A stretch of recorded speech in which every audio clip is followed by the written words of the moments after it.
আর আমি আশা রাখছি সকলের সহযোগিতায় এবারে যেমন আনুষ্ঠানিকভাবে আমরা কেবল যে প্ল্যাটফর্ম আমরা লঞ্চ করছি, পরের বারে আমরা স্যাটেলাইট প্ল্যাটফর্ম লঞ্চ করতে পারবো। Thank you.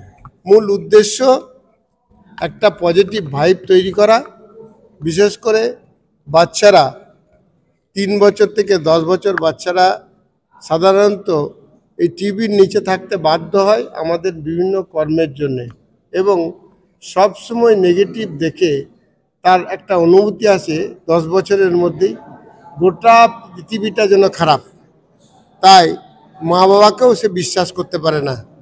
এই জায়গা থেকে এই প্ল্যাটফর্মে এই ছেলেদের রাখলে আপনাদের চ্যানেল মারফত সবসময় পজিটিভ সংবাদ পেয়ে এদের মানসিকতার একটা বিকাশ ঘটবে বা পরিবর্তন ঘটবে।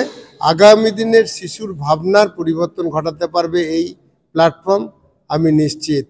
তাছাড়াও এই প্ল্যাটফর্মের ফলে ওয়েস্ট বেঙ্গল সাহিত্য, সাংস্কৃতিক এবং এখানকার পরিবেশ শিল্পবন্ধক সেটা প্রমাণ হবে, যেটা শিল্প উন্নয়ন ঘটাতে ব্যাপক সহায়তা করবে। আমাদের নিজেদের কর্মসংস্থানের একটা জায়গা আসবে, নেক্সট প্রজন্ম কর্মসংস্থানের জায়গা পাবে। নমস্কার। Thank you.